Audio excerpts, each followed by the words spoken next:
So, ladies and gentlemen, dear friends, good afternoon and welcome to this second day of our African week.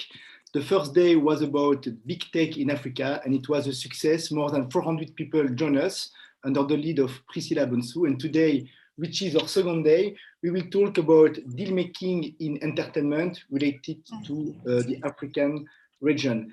We were already starting to talk about business 5 minutes ago, so it was the best example. And I am delighted today to welcome people from different places all over the world, from Europe, from the United States, and of course from Africa itself, which is very important for us to have a different and various expertises joining us from different places all over the world. Priscilla today will again lead and moderate this conversation. Priscilla, let me share with our guest that it was your birthday yesterday. So happy birthday, Priscilla. Thank you. Priscilla, thank you so much. Thank you. You are welcome. In a few words, Priscilla, you are practicing law in New York now. You were also practicing law in Germany. You have the New York bar. You were educated in Berkeley. So you have amazing expertises and commitment, including in the association world. And therefore, now, Priscilla, I leave you the floor in order to start this conversation about entertainment. Thank you again, Priscilla, and welcome everyone for this conversation. All right. Thank you so much, Aubin. Welcome back, everyone, and thank you all so much for tuning in again. My name is Priscilla Bonsu, and I'm very, very honored and excited to be co-moderating the African Week of the Berkeley Global Society, along with Mr. Aubin Gonzalez LAPOS, who is the founder of the Berkeley Global Society. For the African Week, we have put together 3 different panels with very knowledgeable experts from various industries who will let us in on their professional journey and will share with us the latest developments in those particular industries in Africa. Today, on day 2 of the African Week, we will be focusing on African entertainment and entertainment trends that we have noticed over the last few years on the African continent. And I'd like to start off by introducing each panelist of the Deal Making in African Entertainment panel today, right before we dive into our insightful discussion. So first, we have Nkechukwu Otike-Odibi. Nkechukwu currently heads the legal department as the senior legal executive at EbonyLife Media, one of the foremost production companies in Africa. She discovered her passion for entertainment after leaving law school and began to chart a career path for herself within the entertainment industry. She has worked with a number of stakeholders in the industry and has advised on a number of groundbreaking international co-production and licensing deals with Netflix, Sony, and Westbrook, amongst others. Nkechukwu negotiated the very first Netflix multiple co-production and licensing deal with an African production company and the very first Sony deal with an African production company. She holds a bachelor's degree in law from the Nigerian Law School and has a master's of law with a certificate in entertainment law from the University of Southern California. Welcome, Nkechukwu. We're very excited to have you on this panel today. Thanks, Priscilla. I'm very happy to be here. Thanks. Next, we have Wale Kalejaiye. Wale is an associate in the music group of the Sheridans law firm. Coming to law from a background in music, Wale has built a music practice representing rising stars from across the globe, working with talented artists, songwriters, and producers, as well as independent management and record companies. With an approach that focuses exclusively on protecting his clients' interests, he has developed a strong reputation for proactively supporting emerging artists in every aspect of their work and business right from the start of their career.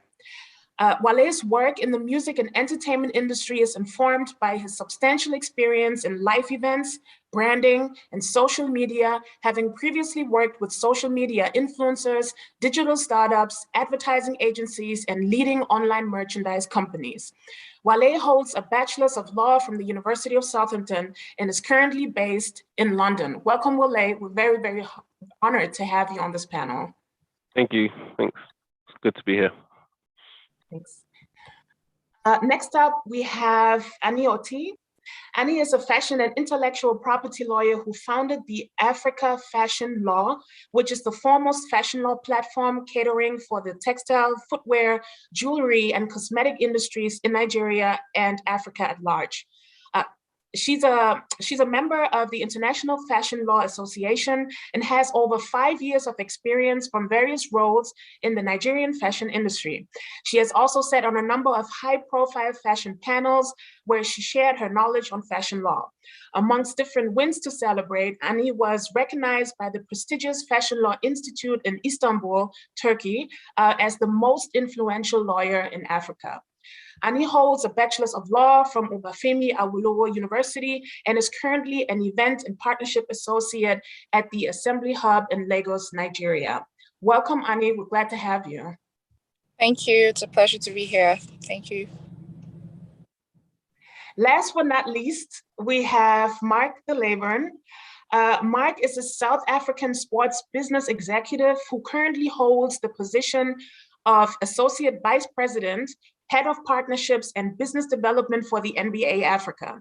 He oversees the NBA's commercial activities across Africa, including business development strategy and initiatives, marketing partnerships, licensing partnerships, and media partnerships management. Mark has been working in this capacity since August 2017 and is based at the NBA Africa office in Johannesburg, South Africa. Mark is an academically trained accountant, but for most of his working life, a passion-fueled executive in the African sports business industry. Prior to his current role at the NBA, Mark was an executive and later managing director for the African office of one of the leading sports marketing agencies in the world, Octagon. Over 15 years at Octagon, he worked on and had the privilege of leading major sponsorship marketing programs and some of the biggest events and properties in the world. Mark holds a bachelor's degree in accounting and a certificate in marketing issued by the Marketing Association of South Africa. A warm welcome to you, Mark. We're very, very glad to have you on this panel. Thank you, Priscilla. Good to be here. All right, so as we do with each panel this week, we would like to start this panel with an icebreaker question. And today's entertainment law related icebreaker question is the following. If you could go back in time, which decade would you choose in terms of entertainment, meaning in terms of pop culture, music, style, fashion sense, or perhaps because of a particular entertainer you would have liked to meet at that time? So if you could travel back in time, which decade would you choose in terms of style, music, fashion, or maybe in terms of a particular entertainer that you would have loved to meet at that time?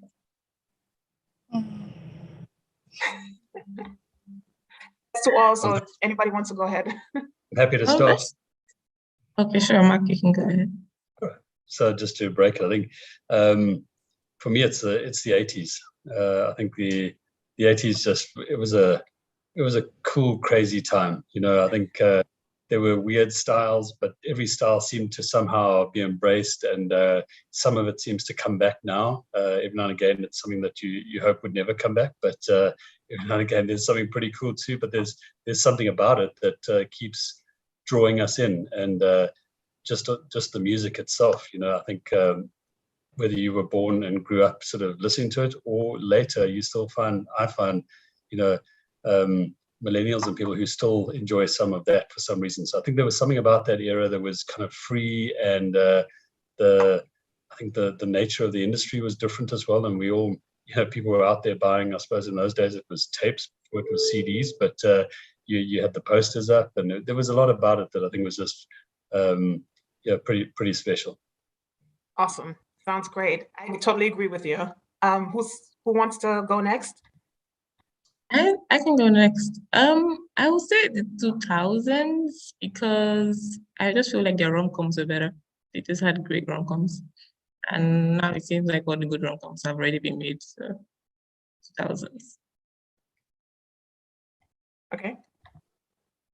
Okay. I'll jump on this. I think I would say the 90s.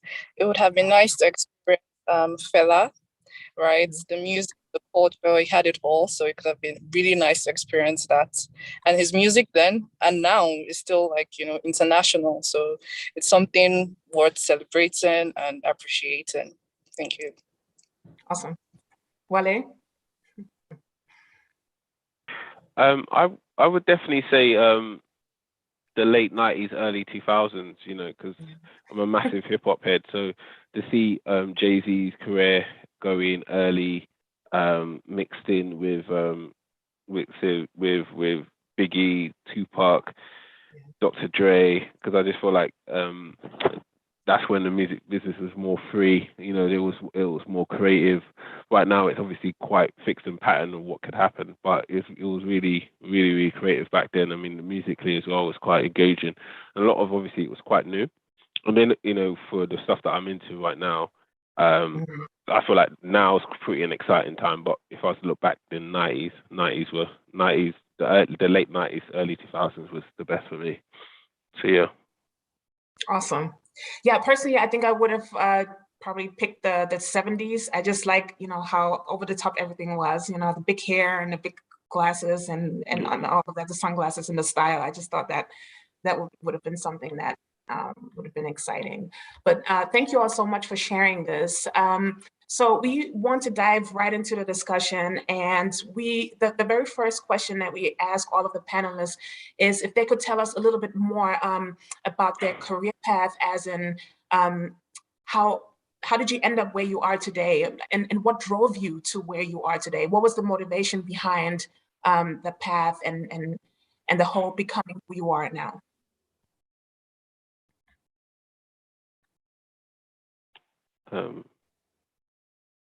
I'm happy to go first in this. Okay. Yeah, so what really drove me, because I'm a massive music fan. I initially was a big fan of Two-Face, Idibia, Select Crew. I like Select Crew. The song is Select Crew, One Day Cole, D'banj. And when I was growing up in the music business, when I was at university, I never really saw anyone like myself from the UK perspective.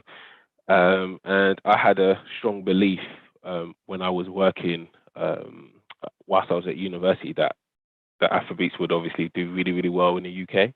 And I was fortunate that I got a break at one of a close friend who worked for the BBC, started up a new company, and I interned there for I think like 6 to 9 months. And I was fortunate to, go out, and I was working as a contract manager. So I went out and signed an artist called Fuso-DG at a time. And then Fuso-DG had a run where he had a record called Antenna, which was insanely big at that time. And, because I just had a strong belief that, this guy was going to do something really, really amazing things. I did it with a guy called Michael. Michael was the main person on it as well.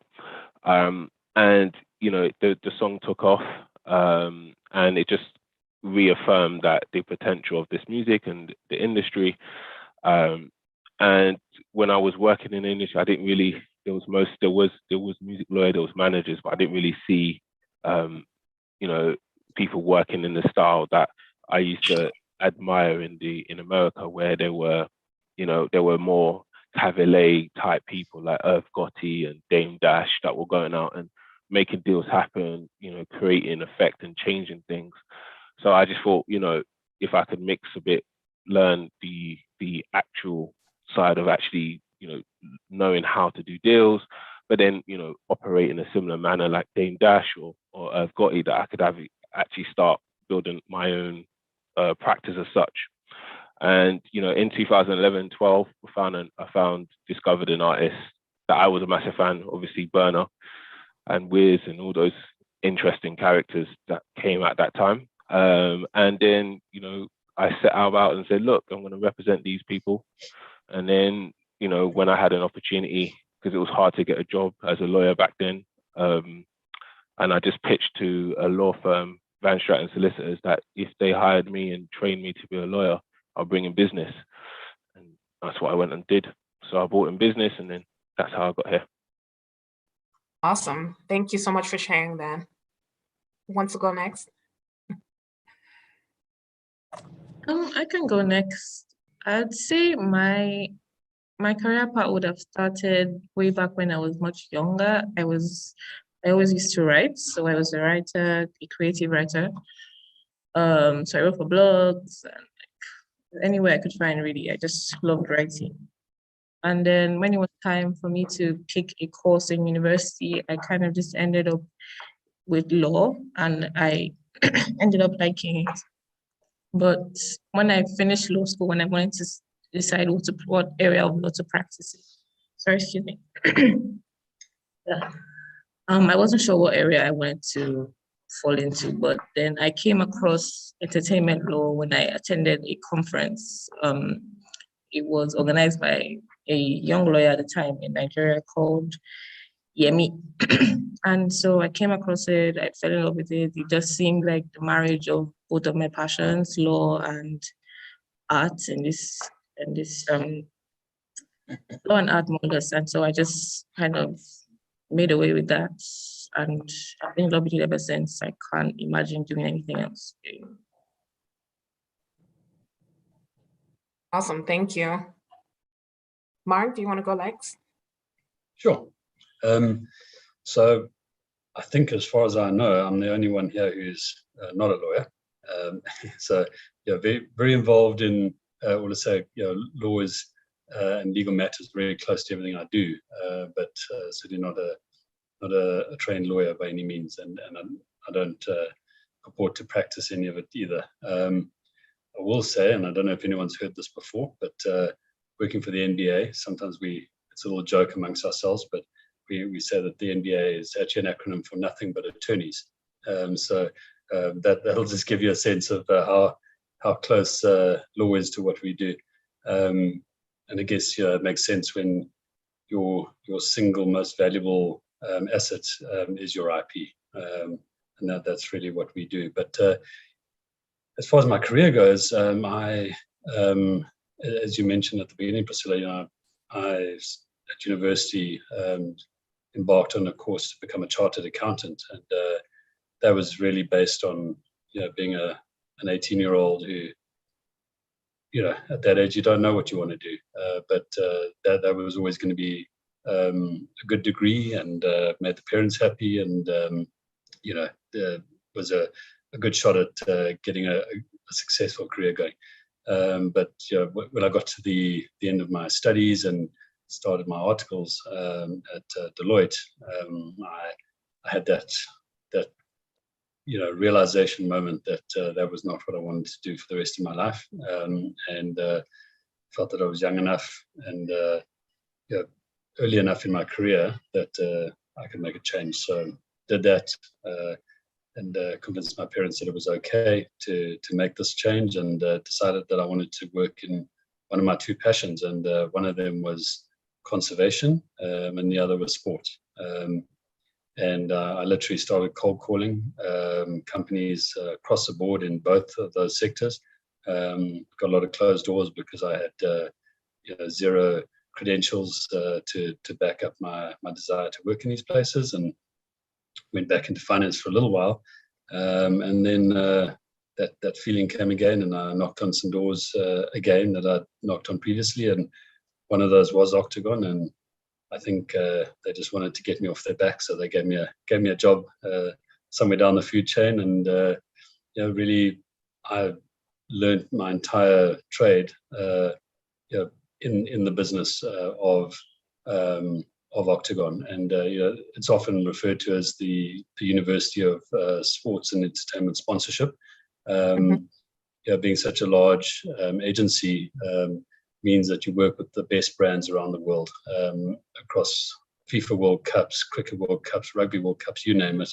And then on the music side and fashion, just incredible platforms. So I've really been blessed with having the best space to learn my trade, and that's really what set me up for the MBA. And like I said, I think seeing as we're talking to a legal fraternity, I think the legal aspects of what we do has always been very, very central to everything I've done as well. Great. Thank you so much for letting us know about your path. Annie? So I'll say my part started up in 2013 when I got into the university and I got law. And at that point, I was a bit confused on what I would do with law, right? I was really confused, but then I had like a passion for fashion. So I went online and I made my research and I came across the Fashion Law Institute. That's the one in the United States. And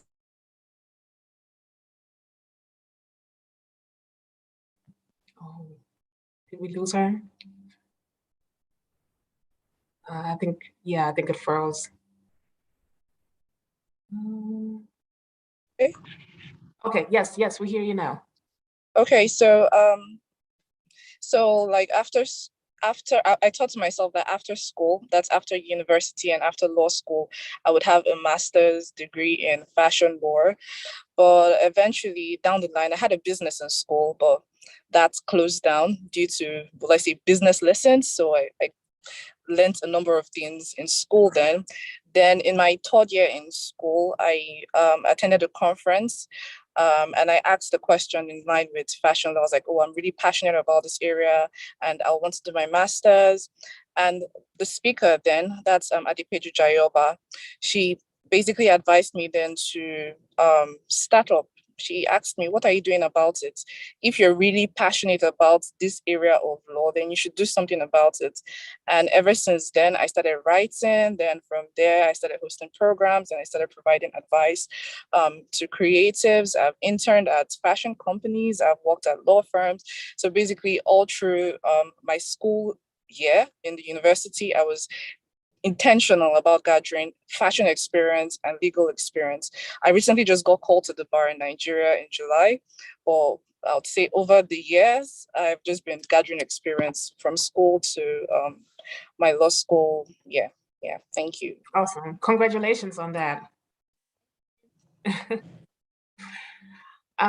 Okay, so one of the topics that I wanted to touch on is the common misperceptions, because when we talk about the NBA, when we use the term fashion lawyer and music lawyer and entertainment and movie lawyers, people come up with all sorts of ideas and they think that it might be more of one thing than it actually is. So I just wanted to ask all of you, what do you think are the most common misperceptions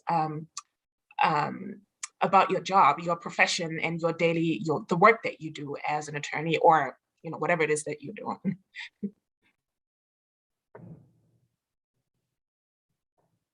Okay, so I guess I'll just jump on this. So when I started talking about fashion law is a bit novel. So people hear it and they're like, oh, what is that about? Or what is it about? Is it not just intellectual property law? So there's that misconception that fashion law is primarily IP and it's totally wrong, or that fashion law has to do with, going to fashion shows and just sitting and looking pretty. It's deeper than that. There are contracts that we have to review. There are several aspects that we have to go through. So yeah, basically there's that misconception about intellectual property law, and yeah, I'd like to correct that. Thank you.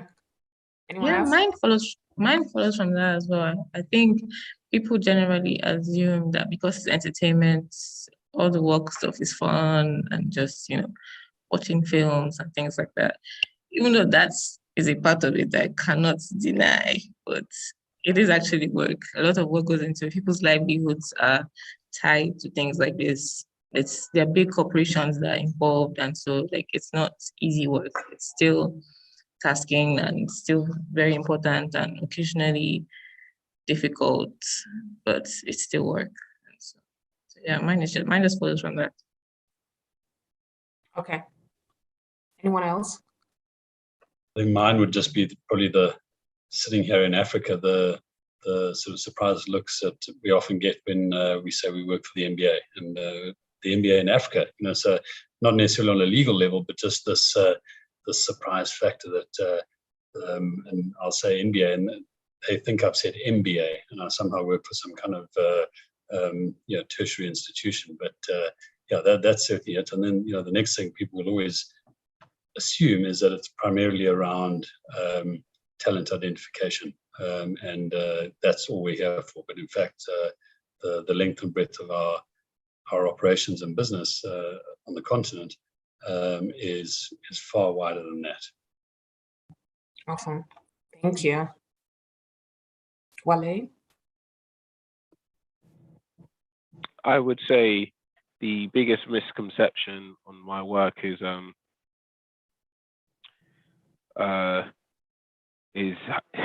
how much these people get paid in their record deals. That's probably the biggest misconception, you know. Everybody, you know, and how much money actually enters into their product, their pocket. That's the biggest misconception. And then tax afterwards, that's the next step. But, you know, everything's negotiable. Okay, thank you so much for sharing that. I wanted to quickly talk about the deals that you've worked on. And I want to start with you, Nkechukwu, for example, because you, as I mentioned earlier, you've negotiated deals with Netflix, with Sony, with Westbrook, which is Will Smith's and Jada Pinkett Smith's company. So I just wanted to ask you a little bit more about that sort of experience. Can you tell us about that, how all of this came about, and your experience in general in deal making and negotiating contracts? I'd say the Nigerian film industry has been around for a long time, and it's growing a lot in recent times. So it's getting a lot more attention, international attention. It's always had attention, really. As to collaborations, Netflix has been a global company since about 2016, and so they're now producing local content in different countries.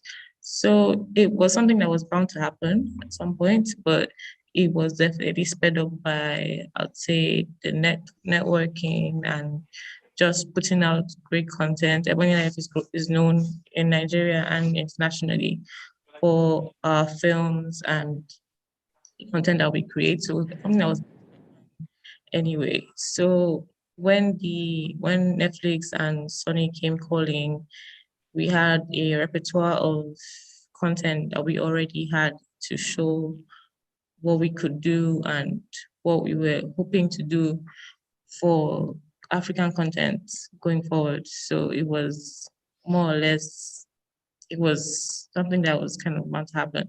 As to how the negotiation happened, I think it's more or less the same with most other negotiations. You put your client's interest in front of you and you just work towards that. And that was the goal with all the negotiations. I'd say for the Netflix one, we have some of the content has already been produced, and some of them are already in production. So season 2 of Castle and Castle, which was part of that deal, is now showing on Netflix. So it's evidence that these things are not just said, there's actually work done, and it actually does happen. So the goal is to get Nigerian and African content really global.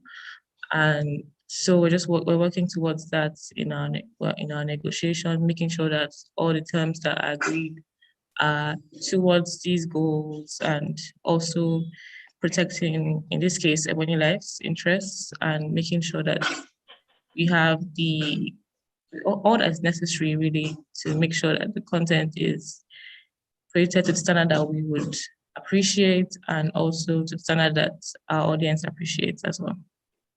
I hope that answers the question. Yes, it did. Thank you. Thank you so much. Wale, I think just wanted to talk about your experience, because I've read that you've also negotiated international partnership agreements, Universal Music Publishing Group for Spaceship Publishing, and then other sorts of negotiations or contracts that you dealt or worked on with Interscope Records. Can you tell us a little bit more about that experience as well? Yeah, so the usual experience is so what the first 3 things that we always look at is ownership, control, and money. We obviously want to make sure that the artist owns the rights if he has the ability to, depends. The second thing is the control. What controls does, is the artist going to have, and what the artist wants to give or take away. And then the money has to be a disgusting bag. The money has to be disgusting to obviously for the deal to make sense. So those are three things that we tend to look at. And then also is how does it fit in the entire picture for the artist or the designer or the person? How does it fit into their scope or what they're trying to do? For example, if the artist's best brand that they love is Nike, can they work with Adidas? Do they want to work with Adidas? And if they are going to Adidas, how does it affect the long-term plan? So everything has to be in sync with what the artist actually wants to do and how it fits with their plan. So, for example, there's a trend that people say that everyone doesn't want a record deal right now, which is the latest trend, and it makes sense. It makes sense where the music business is going. How does if you're saying you don't want a record deal, okay, cool. Can we find private equity money to invest in your career that allows you to put out records that at a high level that's going to allow you to get a $500,000 deal from a Sony, or not Sony, I mean from Nike or from Adidas or something like that? Can we raise your profile to get you to that point? So that's how we look at those things, and making sure that the deals that these artists do make sense for a long term, more than a 6 to a year plan, rather than looking at it from a short term option. Awesome, thank you. And I think it's great that Wale actually touched on endorsement deals with celebrities, musicians, actors, and all. So Mark, I wanted to ask you about sports marketing strategies of the NBA in Africa, and if there are collaborations with African entertainers, for example, or endorsement and sponsorship deals that you've worked on, anything that you could share about that? Yeah, sure.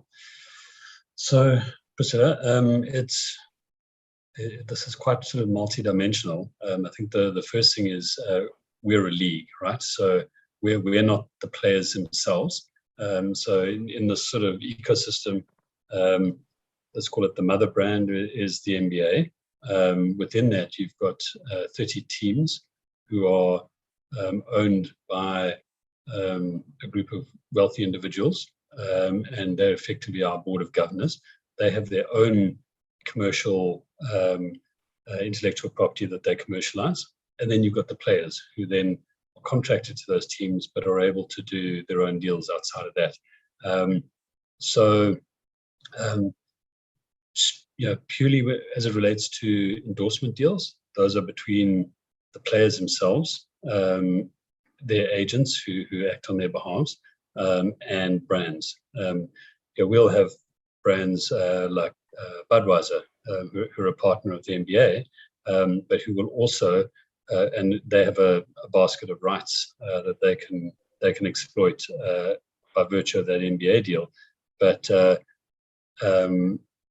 without getting too sort of detailed about this, we have an agreement with the NBA Players Association that also defines how brands can use player imagery and things like that, and generally to make sure that there's collective usage, and we don't get to the point that any one player's likeness is used in a way that suggests that there's an endorsement relationship. So that's how the contracts would work with the NBA. But if that brand, let's say Budweiser, wants to do a deal with Giannis or someone specific, they would go to their agent and then work on a separate endorsement deal with them. So those are the endorsement side of things. And then obviously from our point of view, we have sponsorship deals that we will do.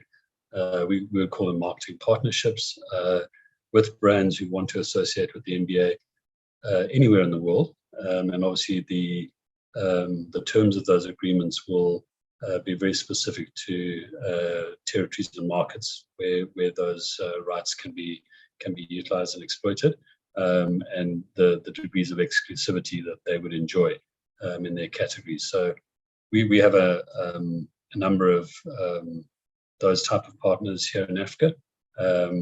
And obviously here we are not selling the physical live game. There's the media product, and that forms part of our media deals that we'll do through media distribution, both on free-to-air, paid TV, digital, etc. And then we have our, like I said, marketing partners, brands who would either want to partner with us to work on something like the Basketball Africa League, where we're now bringing that product locally into markets and in prime time locally, or we have a lot of things, globally. In order to expand this brand to a global audience, we've created products that aren't directly attached to the live game that you can only really enjoy in North America. Things like junior NBA, where we have 27 junior NBA leagues across Africa. A lot of brands want to speak to that youth audience. It may not be for a consumer marketing need, but maybe for social responsibility. But either way, there's an illustration of how we would partner with corporate brands as well. Awesome, thank you. Annie, can I ask you about the challenges that a lot of African fashion designers actually face in terms of protecting their brands and things like that? Anything that, maybe any serious legal challenges that you can think of? Okay, I'll start off first by saying that I mostly work with SMEs, right, in Nigeria, and a number of them, the issues or the challenges starts from the, from the inception of the business, right? So initially, sometimes most of them or most creatives don't start up their business effectively. They might not have their business registered. They might not start up with contracts. So that's usually where the problem starts from, right?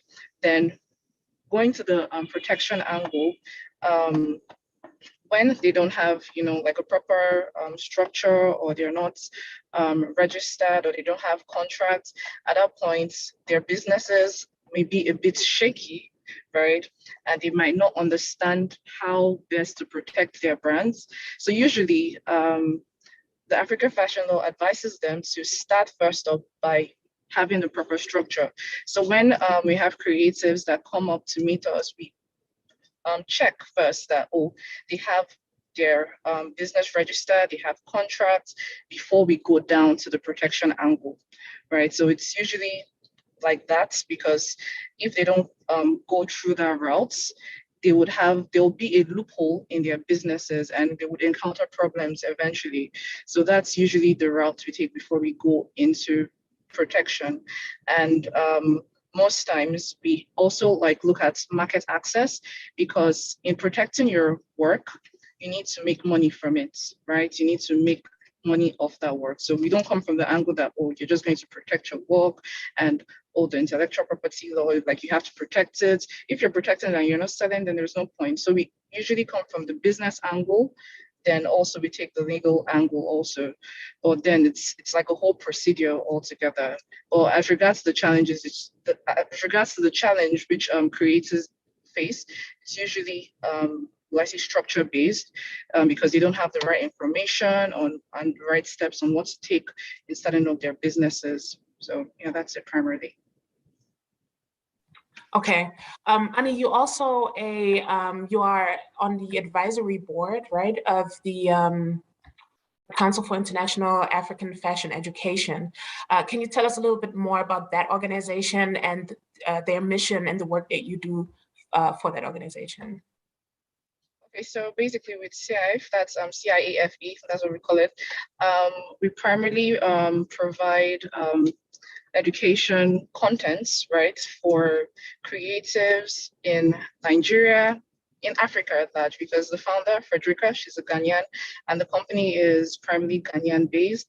So what I primarily do for them is provide legal advisory, review contracts, and help out in areas that relates to fashion or primarily. And they're doing an amazing job. You should check them out. Awesome, thank you. In Nkechukwu, I just wanted to ask you about your educational path as well. Is there anything that you or any kind of advice that you could give young students, or maybe law students, for example, in terms of like what classes you took that helped you, or you know, anything else that helped you on your way to get to where you are today? Any other advice, maybe?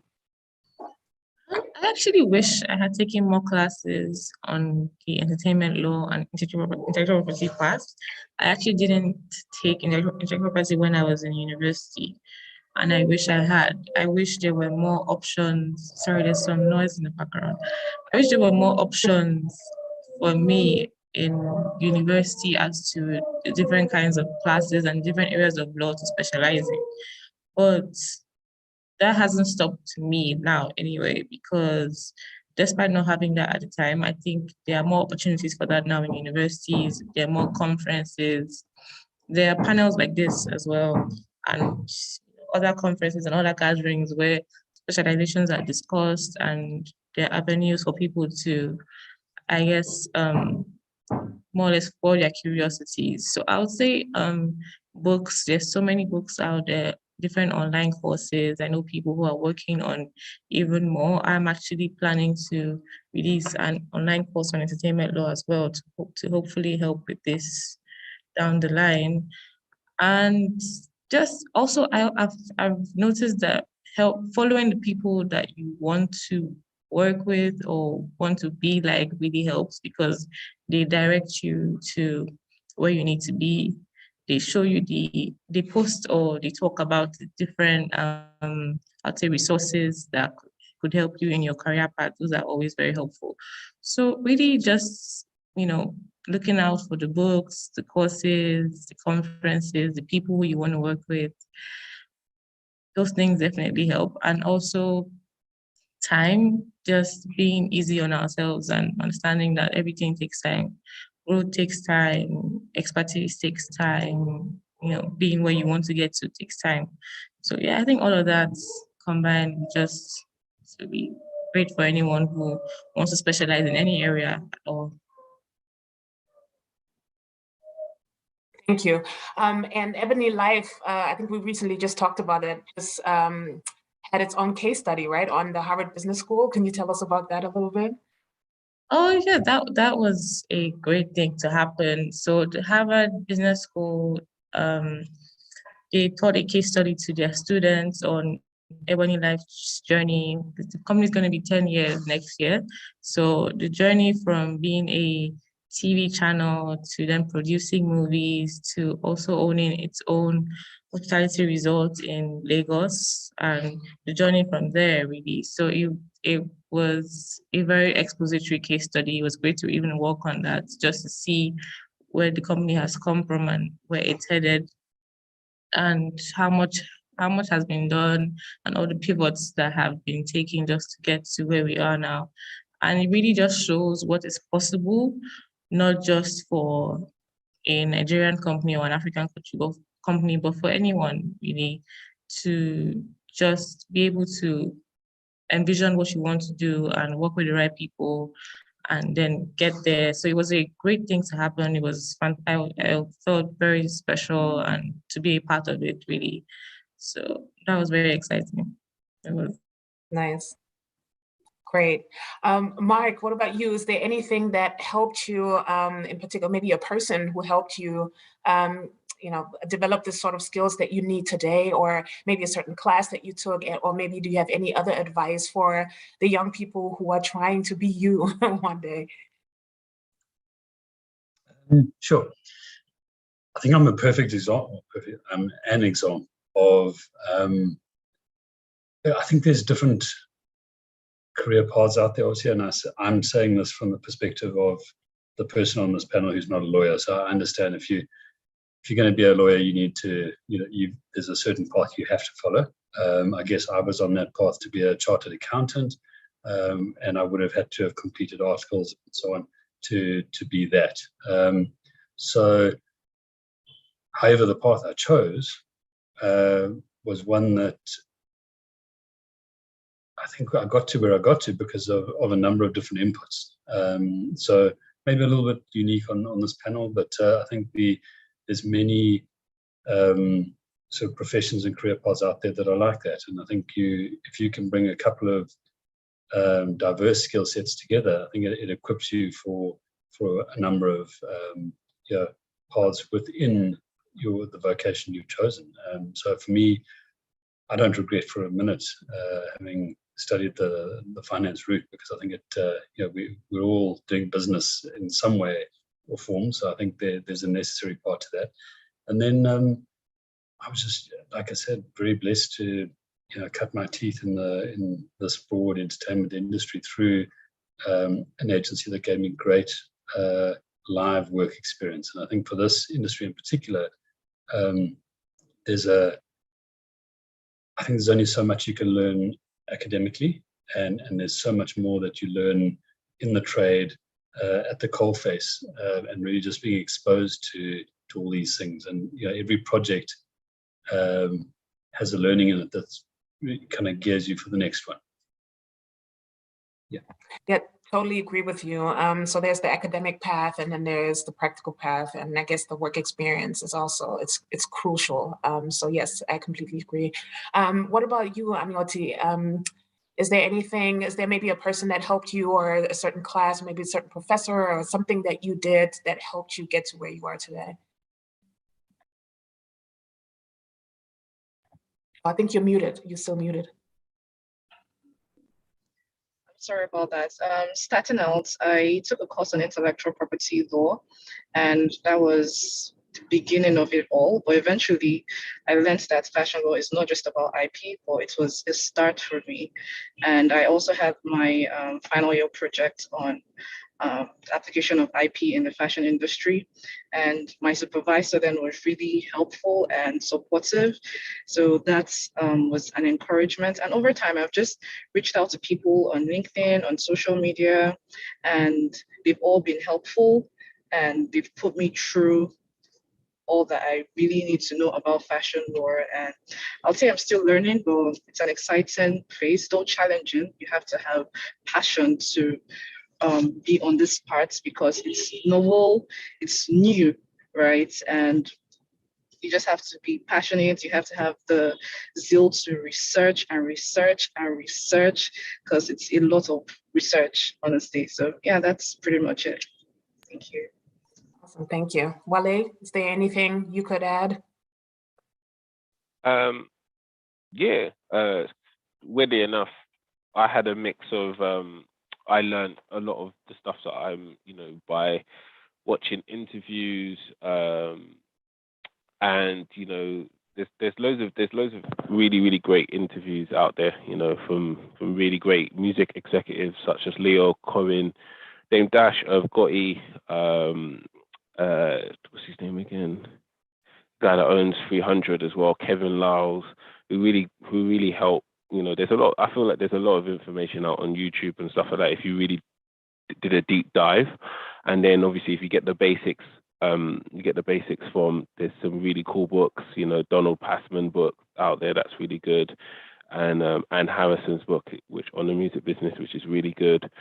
And then you mix that with real world insights. So I never downplay, with loads of upcoming lawyers. I always say to them, there's also real world insight. So the way you see the world yourself and how you've grown up and what you like and what you're interested into, that adds a different benefit. And if you're interested and if you have an understanding of basic business principles, you could obviously add a significant value to a client's life. Like, for example, I met a young lawyer, and she has a passionate for reading books. And so I said, look, if you have the understanding of the business, you have understanding of law, but when a young writer who's extremely talented and you understand, you come and you read her book and her book's really exciting, you're gonna have the ability to take that writer to high levels, because you'll be able to identify her talent, read the book, and then advise her how to obviously protect her and take her to the next level. So I always think real world insight is something that people don't look at. Once you spot an area and you understand where you could add value to it, then you just need to understand, and practice makes perfect. You keep giving yourself more and more exposure into this work, then you improve, because the agreements are quite repetitive. So once you get it right, once you understand it, then they are quite repetitive. It's just about experience that to help, bring that all through. Wale, Awesome. I may have a question for you. You were saying that creativity is the essence of the job of the entertainment and sport player. But when we look at our market, we can see that the contracts are much more sophisticated than 10 years ago. If you look at what's happening, for instance, in California, in comparison with what's happening in Europe, in Asia, or in Africa, it's quite different. And also for the financing, it's much more aggressive, it's much more complex. And when we look at this panel, you are each at the intersection between this world, let's say this financing world, and this artist world. So how do you protect this ownership, this IP right? How do you do, and how do you communicate also with those stakeholders? So the end of the day, with those sort of scenarios, it's all about leverage. For me, that's the number one thing in this business is leverage, is having the ability to walk away from the table. Do you have the ability? Because the music business and some of the entertainment business is based on traps. That's what it is. The trap is pay someone excessive amounts of money and you own their stuff. The problem is with the client is, are you abiding to that trap? Can you avoid that trap? Is money the basis of what you do this business based on? Because with the way the world is going to, it's all about IP control. It's all about owning your IP and it's controlling the IP. So it's about figuring out, for my job is to figuring out how we could insert, how we can future-proof the contract and how we could insert clauses that work on a beneficial basis for the artist in the long term and do that first. So for me, I start off with any financing deal with ownership first, second control, and then we get around to figuring out what the money looks like. So if you inform any person that's going into business, this person has to own this right, and then if that is the problem, then either we walk away from the deal, or two, we build up a way of ensuring that the money is right for them. Because for me, talent is the most important thing. Talent is the commodity. So talent should have the ability to walk away from any deal possible. Thank you, Wale. I have another question for Mark in the light of this previous question. We know also that creativity is most of the time coming from the street all over the world. It's people 20 years old, 25 years old. They are the one producing a creativity. So how do we give them access to us? How do we give them time? Because they don't have 200, 500, 1,000 euros. They don't know how to access us. When we will give them a contract, they will trust us. So it's quite complex. And there is an evolution. When you are in India, people don't care about ownership. They will just do something and they don't mind. In Africa, it's quite the same. In Europe, it's changing. So how do you give access to those artists? Mark or anyone else? Ben, sorry, did you say that was for me? Yes, it's for everyone. Okay. Can I ask you, I was listening, but I wasn't totally sure it was for me. So would you mind just resetting the question for me? Yes, my question is in the light of the words of Wale. It's how do we give access to this entertainment ecosystem, to those guys creating a new world, and how do we protect them? Because it's very difficult for them to access us, to have 500 euros, 1,000 euros to give to an attorney, to a company. It's quite difficult. So how do we protect them? Because this is the key. And Wale is right. It's about IP right and about ownership. So how do we protect them? Right. I mean, I'm possibly the least qualified on the call, to maybe answer that. I think that just in the basketball system, I'll say, so we're not talking about other aspects of the entertainment system, but we are very careful about the young people that we bring through our ranks, and there are rules and regulations around. Let me stop saying I mentioned junior MBA at the beginning, but we have a almost like a pyramid, an ecosystem that we have as the NBA. It starts right there at grassroots, just participation. There's no commercialization at all of the kids at that stage.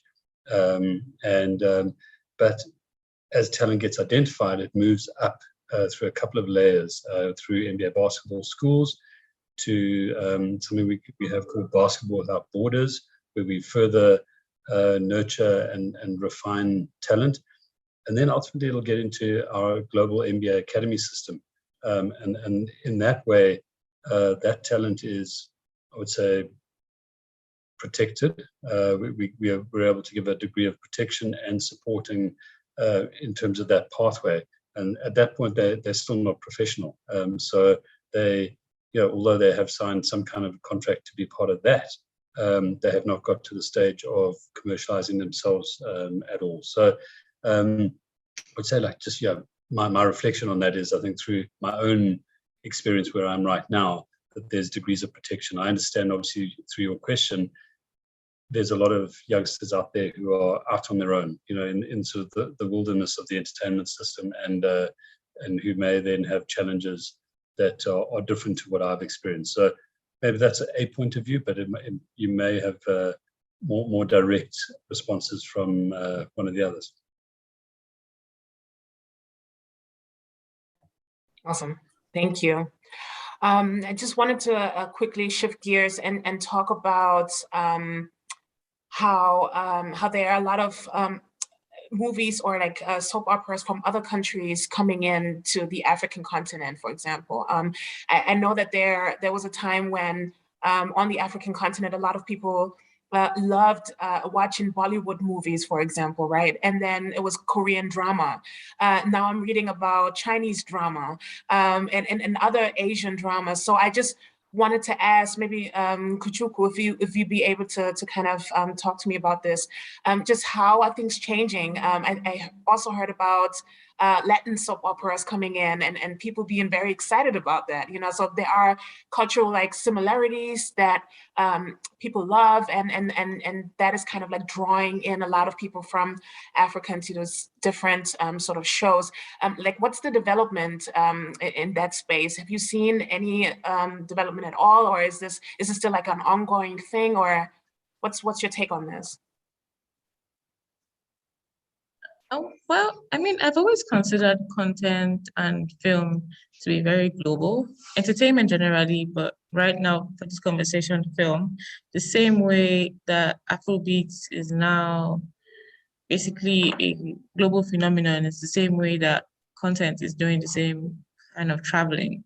So now we had a period in Nigeria where most of the cinemas were filled with American movies and American blockbusters, but now it's a healthy mix of both Nigerian and American films. Also on our TVs, we have a huge following for Z World and Telemundo and other international content channels. So I'd say content is global, and that's what platforms like Netflix and Amazon are banking on with their streaming platforms, that where the story just tells the human story, the story of people, I guess, working to make themselves better, having the same general themes of family, love, progress, things like that everyone can relate to. Story is bound to travel. So that is really what everyone is investing in now, more than where the content originates from, but really what the content is about and whether it travels well and whether it resonates with people generally. So I think that's something we're going to see a lot more of going forward. Recently, I think it was early this year or late last year, we had the first official Nollywood, Bollywood co-production where we had Namaste Wahala, which we did really well actually for Nigerian film, because a lot of people had been, kind of imagining what that would look like, and they finally got to see it on actually being made. So co-productions like that, collaborations like that, I feel like we will see a lot more going forward, just because really what's more important is the human story and the story rather than where the content comes from. So I think we will see a lot of content traveling, and we're hoping, we at EbonyLife especially are hoping that the next, I guess, Squid Game of the world really comes from Nigeria, and even better from EbonyLife really. So the same way that now we have a film that does not come from the US, really comes from, I think it was South Korea, and has been watched millions of times all over the world. Any film, any piece of content can do that, just as long as it has the right story and it resonates with everyone. It doesn't really matter where it comes from. Yeah, I totally agree with you. Thank you so much for sharing that. With all these African ideas and traditionally African designs and all traveling all over the world, we do hear about the phenomenon of cultural appropriation as well. So I wanted to ask Anioti, could you elaborate on that? Could you tell us a little bit more about that phenomenon of cultural appropriation? Well, I'll say that in Nigeria, for instance, that's that conversation is something that we're currently having, and it's something that it's currently in view, because I think last month there was a conversation about cultural appropriation and cultural appreciation.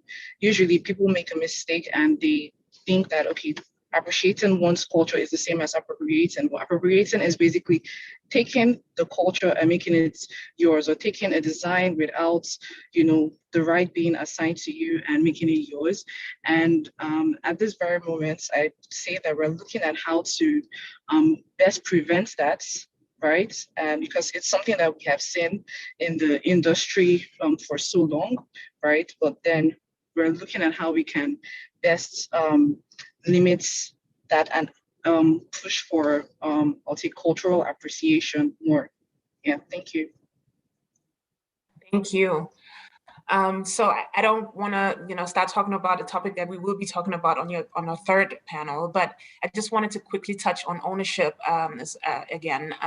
So we will be talking about private equity in sports as well. So for Mark, just a couple of months ago, we saw the headlines about former US President Obama now joining the African NBA as a strategic partner and being a minority stakeholder, right? So could you tell us a little bit more about that? We were very excited to see that, and we just wanted to know more from someone who's actually working at the NBA.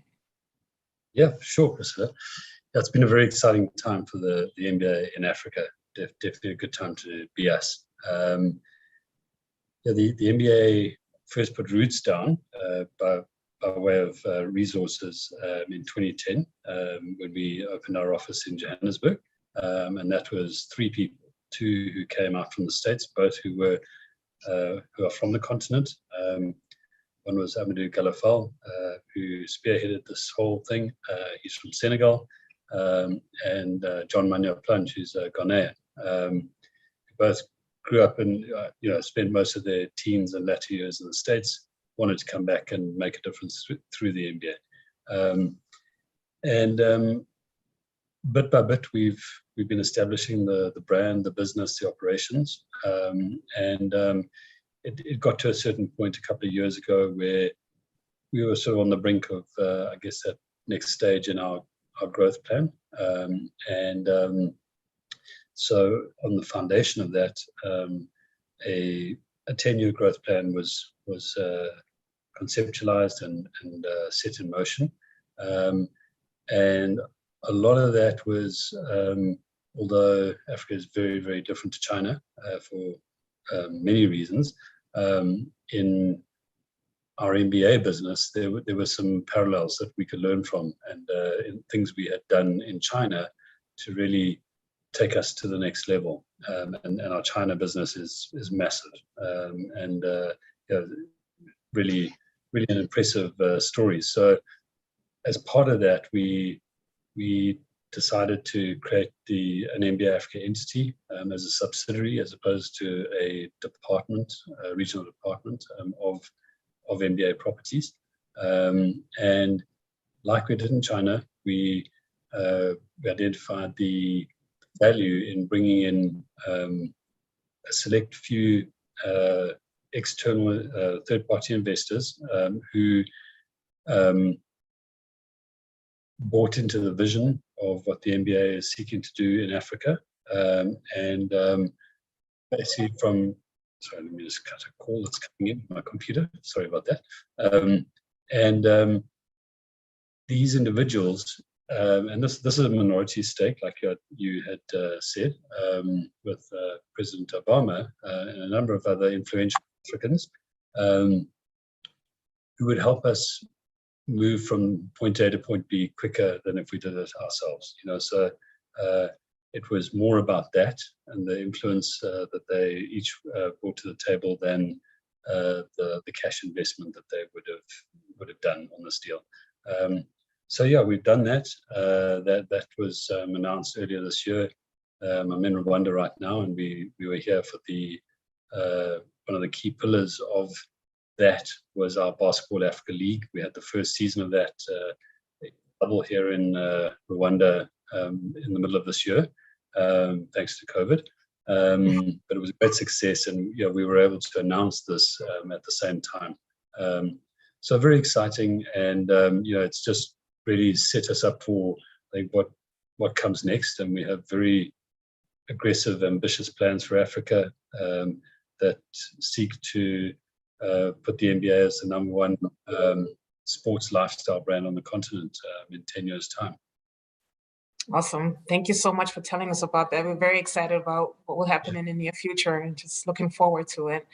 Wale, you are also the co-founder of Good Global. Can you tell us a little bit about that, the work you do and what Good Global is about? Yeah, so that's a business that I started before I got into doing my law degree. It's a social media agency that me and my business partner Megan created.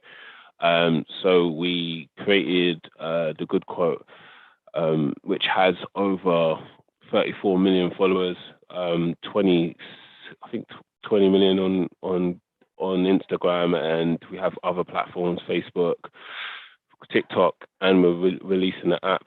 And the main thing is, what we did is we created a space for upcoming writers, people, writers who weren't getting appreciated before. We help build them an audience and then sell products from that. So people that we work with closely is people like Jay Shetty, who works really close with Will Smith. So we helped build his profile on Instagram recently. We've worked with Gary Vee and others. And what it's enabled us to do is we sell books. So we will find a young writer who's between 18 to 24 or 25 who was trying to get a book deal, who struggled. And then we'll use Instagram to sell their books. And we've independently sold over 40 to 50,000 books, but we're trying to grow that rapidly as well. So we work in two functions. We work as a publisher and also as a social media agency, growing people's followers and, growing people's followers in the meaningful well-being and mental health space. Thus, the reason why we partner with Jay Shetty and work with him quite closely. That's exciting. Can you also share a little bit about your negotiation experience in terms of the Nigerian design director, Mobalowa Ogunlezi of Kanye West Center, yes, for Yeezy Gap in retail. Can you tell us a little bit more about that? Oh yeah, so Molola, so we did that deal, I think a year and a bit ago, I think a year or 2 years ago. So she was approached. She has a really good relationship with Kanye, and just making sure that making sure that she got the best possible situation and it protects her own interest and her own business, and that there was no, she could continue to do what she needs to do with her business, and she helps and deliver. And the first product she created sold did really well. And yeah, she's been the design director for a long period of time, and it was quite tough. But the main thing was, she got paid a lot of money. And she gets to keep her business and do her own thing with her business. So those are the two main things that we did. Awesome. Yeah. Great. So one of the main questions that we also have for all of the panelists is for the future, where do you see Africa being headed? Like, what do you think, what's going to happen in your respective industry, whether it's sports, whether it's music, whether it's in movies, whether it's in fashion? Any predictions or any projections for the future, anything that you think will be happening within the next couple of years, maybe the next couple of decades, or maybe some observations or something that you've seen over the last few years, months that will, that kind of shows that we're headed in a particular direction? That's for all. I'd say all the attention that Africa is getting, music and content and, fashion really and sports wise is great, and it would come to show. So it's already showing, but a lot more will happen in the next few years. So with regard to growth and just better content, better quality, better deals really coming in. And I really hope that when these things start to happen, there's more structure in Africa and in Nigeria to be able to accommodate that and make sure that the wealth make the wealth generational. So it doesn't just happen such that when the deal happens, everyone who does it at that point in time gets like a big bag and then that's the end of it. I hope it's something that is able to regenerate and to be able to and grow the ecosystem. I also see that a lot more of things that come out of Africa are resonating with the world. So be it music, sports, fashion, things like that. They really are traveling a lot now. And I hope that first of all, we are able to appreciate the value of our work and protect it even before it becomes this big valuable thing. And just see that there's a lot of value in what we can and what we do create. And we're able to make sure that when the attention eventually comes, we can get the best deals for ourselves and just to allow us to continue to create the things that we love going forward. So yeah, that's my prediction. Thank you. Anyone else? I would like to agree with Nkechukwu, right? Because there is like so much opportunity at the moment, which is, coming into the African market and the African entertainment, fashion, sports industry. And I would say that it's important that we Africans create a proper structure that can accept the opportunities and, we can also build on that opportunity, the global opportunity which is coming into the continent. Because if we don't have structures, if we don't have the proper resources, at that point it would not work. But once we have the proper structure and the proper resources, definitely the industry is going to go global. That's the fashion, the entertainment, and the sports industry. It's going to be global and big for everybody in the continent. I agree. And in terms of brands, do you think that local brands will become more and more popular on the African continent, or do you think foreign brands will take over? What's your take on that development? Well, I feel that local brands have the potential to grow, to take over the market. But first off, it's important that the structure is taken care of. It's important that the value chain is complete, because in Nigeria, for instance, the value chain is a bit shaky. That's the fashion value chain. It's a bit shaky. So in terms of production, in terms of logistics and several other aspects. So once we have all that figured out, or once we have it figured out bit by bit, definitely the local brands would take over not just the markets in Nigeria, in Africa, but all over the world, definitely. Thank you. Just a couple of thoughts from my side. I think, you touched on the investment that the NBA is making in Africa, and there's a very good reason for that, and it's because we can see the potential and what's actually happening in front of us right now. So from a commercial point of view, as well as just, you know, the sort of the athletic potential. And I think the pieces we see that are critical to Africa kind of realizing its potential in sport and entertainment and lifestyle, I think is in a couple of areas. One of them, which is, you know, key for us, but it has peripheral benefits for the entertainment industry at large, is things like infrastructure. You know, we can't bring the NBA version of basketball to places that don't have the right kind of facilities for us to produce the product the way we do. So we've been able to bring 3 NBA games to South Africa so far, and they've been amazing. And we want to bring them to other places. And you would think somewhere like Nigeria would be, you know, the next stop, you know, obvious next stop. But right now there isn't an arena that we can do it in. However, there are people looking at it right now and seeking, and we're encouraging it and working with them to actually build the kind of facilities we need for that. And these kind of facilities are multi-purpose indoor arenas that all of a sudden, once you've got them in place, it's not all about basketball. You know, the NBA product or the BAL product will come for periods within the year, but all of a sudden you've got a world-class arena like we've got here in Kigali, where now all of a sudden international artists will come and tour the continent as opposed to possibly popping down to Johannesburg and Cape Town at best, and perhaps not going elsewhere. You know, so those kind of benefits, you know, exist when we start to build the right kind of infrastructure to host sport and entertainment products. The other things we're seeing is the rise of e-commerce, again, in our world, with merchandising and with the challenges we have around formal retail in many parts of Africa. But I think COVID has pushed a lot of places along to getting comfortable with e-commerce. And then in the media space, with direct to consumer.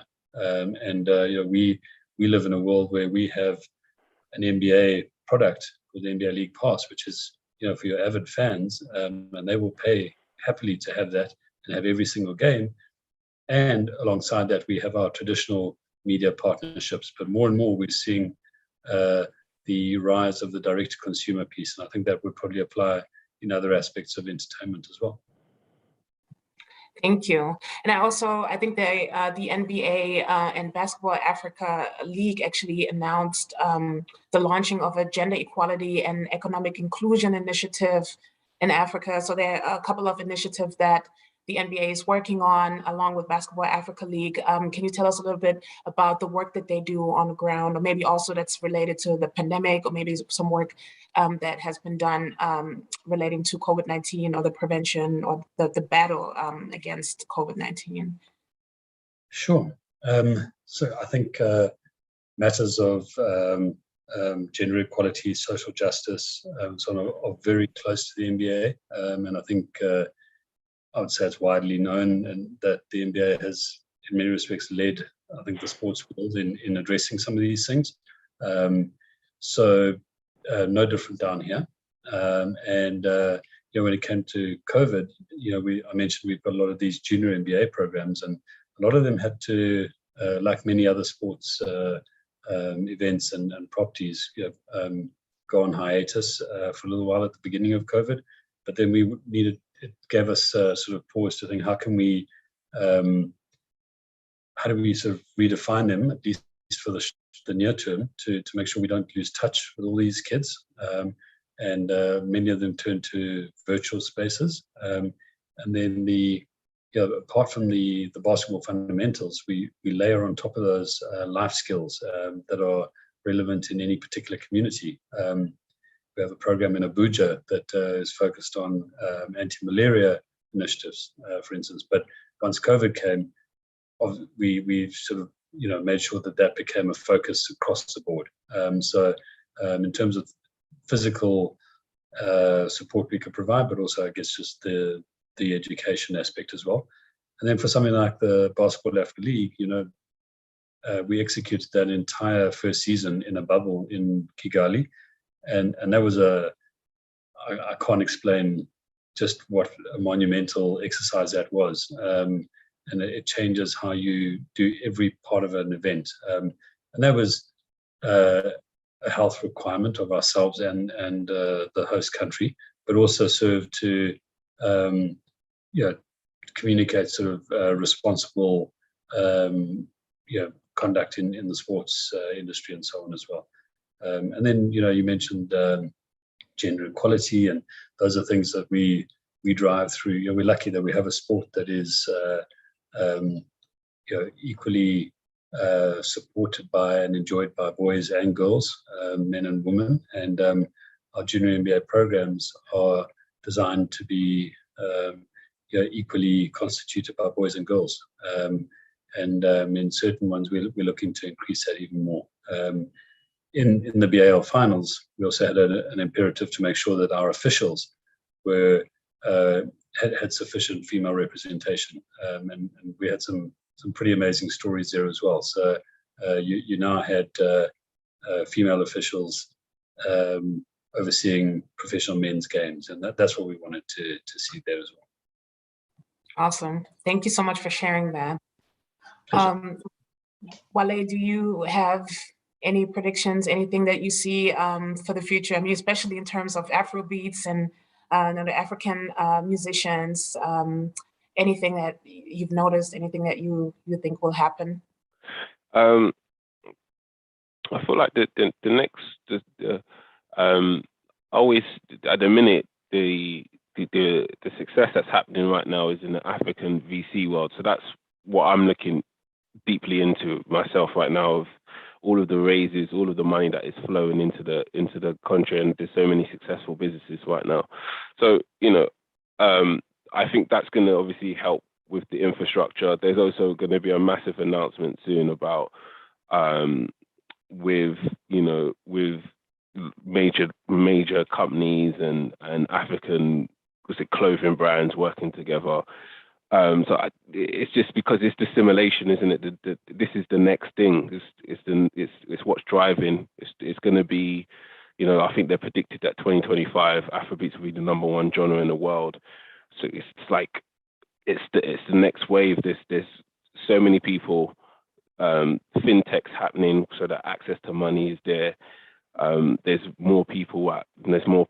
So the access to internet is the last frontier. So once that's knocked down, then it's over. It's going to be the biggest industry, and then the next step is you're going to start seeing billionaires and millionaires coming from the culture, from the creative world, and that's, for me, that's the next step. And I say that by 2025, that's what we will be seeing. The more billionaires and millionaires coming from the businesses that they've been creating, that specialize in, infrastructure, access to capital, access to internet, or just the basics that is enjoyed in the Western world, in other places, just coming in, because that's the only way that's going to happen. It's through commerce and businesses that these things are going to change. Awesome. I think Annie is leaving. She's so I just wanted to thank her once again for joining us today. Annie, can you hear me? I think you're muted. You're still muted. Thank you, everyone. It was nice to be here. Thank you so much for the invitation.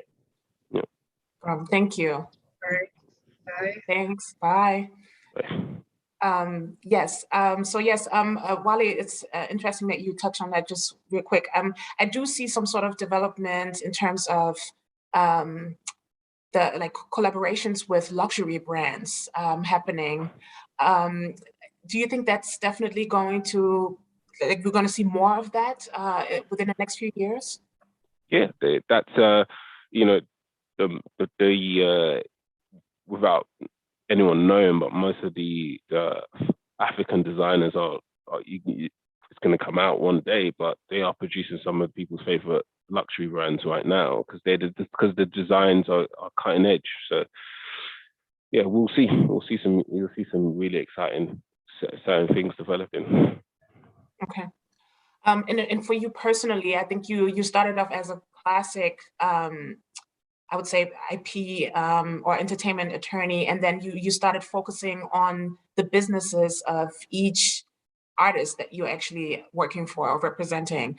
My last question to you about that is, when did you start to make that transition? Like, when did you decide to kind of like focus on building their brands and expanding their business instead of staying in that traditional classic IP entertainment role?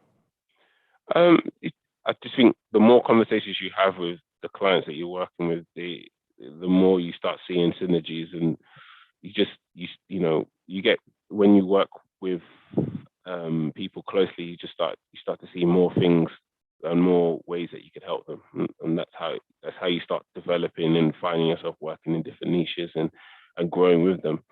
And yeah, that's how it pretty much happens.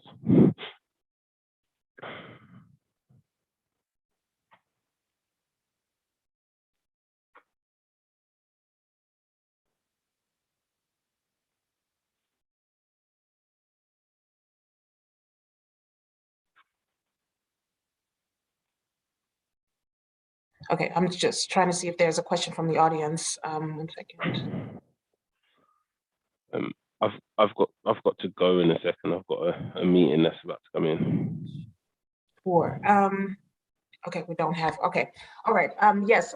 Thank you so much. Oh, I do see one. My work in entertainment law has largely come from an IP dispute and anti-counterfeiting angle, but I sometimes feel the African dispute scene has not developed a lot of sophistication around entertainment disputes, especially adopting arbitration and other ADR. I would like to hear the panelists' view on this. What are thoughts around disputes resolution during the deal-making phase from your experience? Any thoughts on that? Yeah, I think I can take this one. I'd say it's something that is definitely developing. A lot more Nigerian, especially clients and people, are embracing arbitration more because it saves time, it saves costs. It's something that we definitely include as part of our agreements. For the dispute resolution angle, we understand that it's definitely saves costs and it's just a better way to go about dispute resolution. But it's still developing in that in the US, say in California, there are some very established ways of handling entertainment disputes when it comes to arbitration. There are people who are certified to handle disputes like this. That's not something that we have to that degree in Nigeria. We're working towards it. We definitely have centers for arbitration, and so there are ways that arbitrations are handled in Nigeria, but I wouldn't say that we have gotten to the point where we have specialists in entertainment disputes in Nigeria yet. We're still working towards that, and we definitely have those kinds of things in mind. We are not unaware of the advantages of arbitration, but it's a work in progress. Awesome. Thank you so much. Okay, so I think we only have 2 minutes left. I just wanted to thank all of you again for joining this panel today. It was very exciting. It's very impressive to hear about your career paths and the work that you do. Thanks for joining the Berkeley Global Society in our discussion on the developments on the African continent. We really, really appreciate you taking the time to speak with us. And I wish all of you much success for the future, and hope to keep in touch with everyone. No problem. Thank you. Thanks. Bye. Take care. Have a great day. Bye.